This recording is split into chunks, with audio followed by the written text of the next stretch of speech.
Thank you po, sir. Ito po. Alin po yung 4 liters po?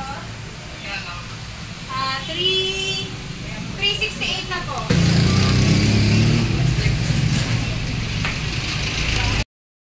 Hello mga ka-Frenny, mapagpalang araw po.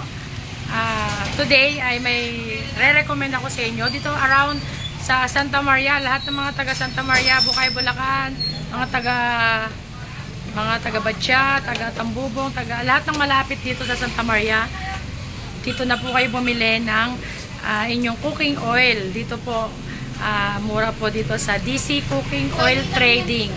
Dito po yan sa may palengke ng Santa Maria. Malapit sa school, elementary school.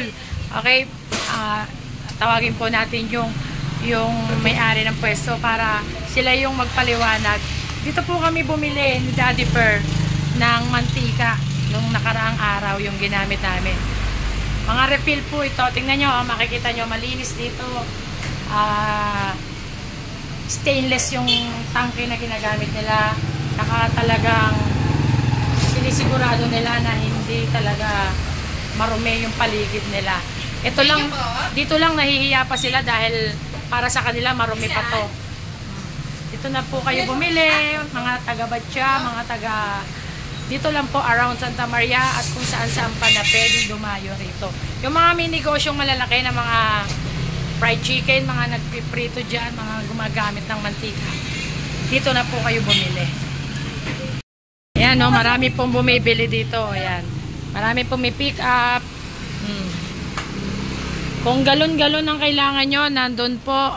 At kung wala kayong galon, nagpapahiram naman po sila basta may deposit at ibabalik nila. Kami po, nagsoli po kami ng galon kaya kami narito ngayon. At naisipan ko na rin pong i-vlog para sa mga gusto. Actually, baka ako na lang din yung halos late na nakaalam. Marami na ang bumibili dito. Kasi hindi naman po ako gumagamit ng masyadong marami. Nito lang nakaraang order ko.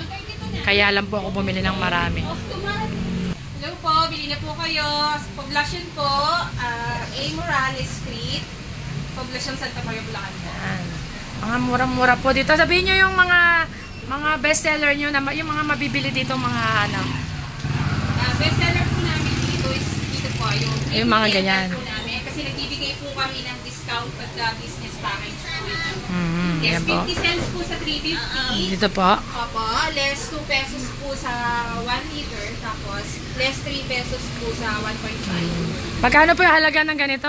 Sa ngayon po, 92 siya kasi po yung mantika po is hindi po malikot po kasi Oo, malaki. Sa ngayon po, 92. 92. Tapos, 132 less 3 pesos. Ayan, po. dito 300. Opo. 68. Pero ano po siya, per dust po siya. Ayan. Per dozen po yan. Tapos, ganun din po sa coconut, ganun din po yung discount. Yan naman po.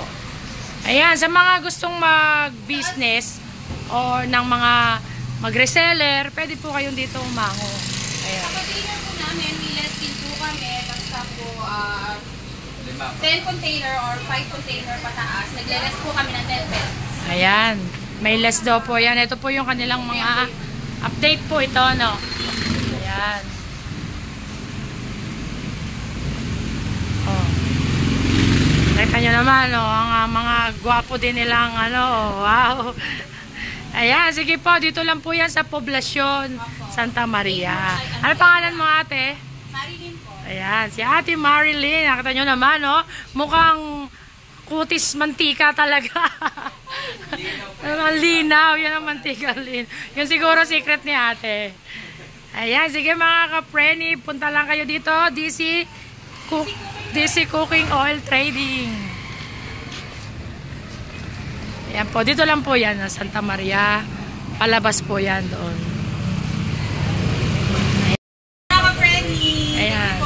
Ayan mga ka-Frenny, please subscribe po. Frenny Vlogs. Ayan, hanapin nyo lang po sana. YouTube. Yan, sige po ate. Thank you